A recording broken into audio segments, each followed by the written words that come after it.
Alors, ceci n'est pas un scoop, mais Total ne paye pas d'impôts sur les sociétés en France, ou en tout cas, il n'en paye pas suffisamment. Alors, je lisais ça, c'est un article comme tant d'autres qui en a eu auparavant sur France Info, qui relaye en réalité donc une série de tweets d'un économiste, Maxime Combes, qui a écrit d'ailleurs un article entier sur un autre journal qui s'appelle Bastia Media.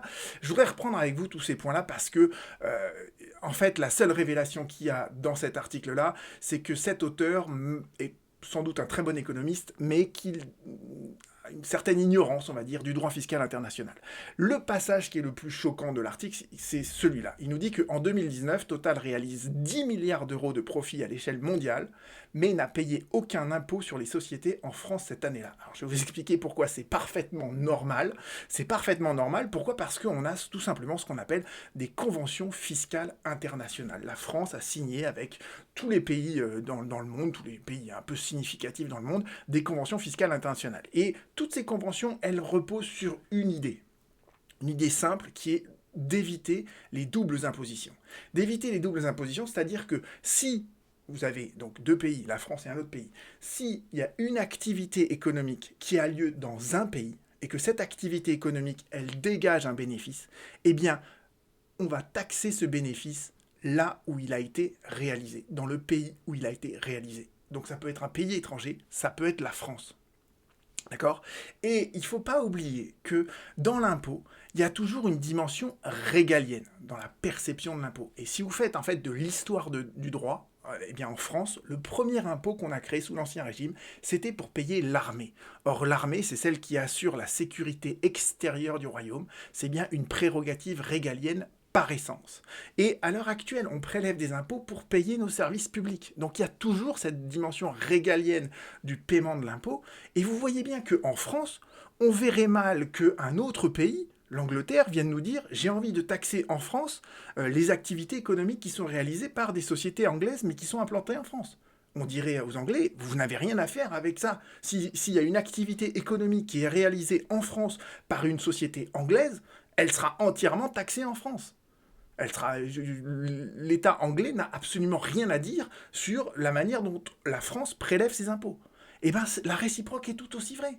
Quand Total réalise une activité économique au Canada en exploitant les champs de pétrole dans le Grand Nord canadien, eh bien cette activité au Canada, elle est taxée par la législation fiscale canadienne. Il n'y a aucune raison que la France vienne dire moi je veux une part du gâteau, du bénéfice que Total réalise au Canada. Ça n'a aucun sens. Vous voyez ce que je veux dire ? Et les conventions fiscales internationales, c'est ça qu'elles mettent en œuvre. D'accord ? Donc, et d'ailleurs, c'est amusant parce que l'auteur de l'article dit dans un tweet après, dit on peut féliciter Total pour l'effort louable de transparence qui consiste à rendre public le reporting pays par pays, revenus, profits, impôts, etc., qu'ils doivent mettre chaque année à l'administration fiscale. Mais dans ce reporting-là, vous avez la preuve que Total ne fait qu'appliquer ces conventions fiscales internationales et qu'ils sont transparents là-dessus. Et il faut comprendre une chose, c'est que ces conventions fiscales internationales, ce sont des traités internationaux. C'est carrément au-dessus de la loi fiscale française, d'accord ? C'est comme un traité, c'est comme le traité de l'Europe, d'accord ? C'est la même valeur juridique. Et après, l'auteur dit, bon bah voilà, en 2019, il y a quand même un problème, c'est que, a priori, ils disent que Total a fait un déficit en France, alors qu'ils ont par ailleurs fait 10 milliards de bénéfices dans le monde. Bah, c'est pas délirant. C'est pas délirant parce que Total en France, bah, ils ont quoi ? Ils ont un réseau de stations-service, ils ont un peu de raffinage, un peu de marketing, mais en fait, ce qui fait le cœur de métier de Total, ce qui fait les bénéfices, les milliards d'euros de bénéfices, c'est l'exploration-production. Or, en France, entre guillemets, on n'a pas de pétrole, mais on a des idées. Donc Total, ils vont pas faire de bénéfices en France. En tout cas, ils en feront pas beaucoup. Ils en feront au Canada, en Afrique. Ils en faisaient en Russie, ils ont arrêté d'en faire en Russie. Donc, vous voyez, c'est un faux procès de dire que Total, c'est pas normal qu'ils payent pas en France. Parce qu'en France, effectivement, ils sont à peine bénéficiaires et ils sont parfois déficitaires, souvent d'ailleurs. Donc c'est normal qu'ils payent leurs impôts à l'étranger, là où ils réalisent leurs bénéfices. Il n'y a rien de chocolat là-dedans. Ça n'est que l'application pure et dure de traités internationaux. Alors quelles sont les solutions qu'on pourrait envisager ? Il y a une des solutions, c'est de renégocier les conventions fiscales et internationales. la France, elle a négocié une convention fiscale avec les États-Unis, elle pourrait très bien la renégocier, ou avec d'autres pays. Mais c'est là où, en fait, on va se rendre compte que la France, c'est un tout petit pays maintenant. Donc, quand elle va arriver à la table des négociations en disant je voudrais renégocier ma convention fiscale avec la Chine, les Chinois, ils vont dire c'est qui ces clowns, quoi. D'accord. Donc, faut garder ça en tête, c'est qu'on est quand même un tout petit pays. L'autre solution qui semble être la plus souhaitable, et en tout cas la plus intelligente à mon avis, c'est que l'OCDE et Biden voudraient imposer en fait un taux d'imposition sur les sociétés mondiale de 15%. En fait, une sorte de plancher à 15%. Et c'est vrai que quand on a un plancher comme ça, qui pourrait être un peu relevé, à l'heure actuelle, le taux de l'IS en France, je crois qu'il est autour de 20%, si on avait un taux mondial qui est quasiment celui de ce taux plancher, des autres pays, eh bien à ce moment-là, il n'y aurait plus d'optimisation fiscale.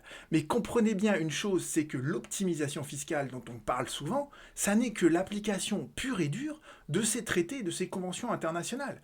D'accord. Ils ne sont pas en train de frauder, ils sont en train d'appliquer des traités. D'accord. Et alors, ils ont des très bons juristes fiscalistes, ça aurait pu d'ailleurs être une si ma vie était à refaire, je pense que, voilà, dans le cadre de mes études, j'ai eu des cours là-dessus, c'est pour ça d'ailleurs que je vous en parle, j'aurais pu devenir un fiscaliste international. Bon, ce qui m'intéresse maintenant, c'est le droit de la sécurité sociale, c'est les pauvres, entre guillemets, mais voilà, vous voyez, il y a des armées de juristes en France qui appliquent ces lois, et qui les connaissent bien, et qui ne cherchent pas, en fait, à frauder la loi, qui cherchent juste à en tirer parti.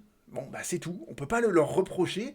Et cet article qui reproche à Total de ne pas payer d'impôts sur les sociétés en France, c'est un mauvais procès à Total. Parce qu'ils ne font rien de bien et au contraire, ils sont très transparents sur tout ça. Donc le vrai problème, il est sans doute ailleurs. À bientôt.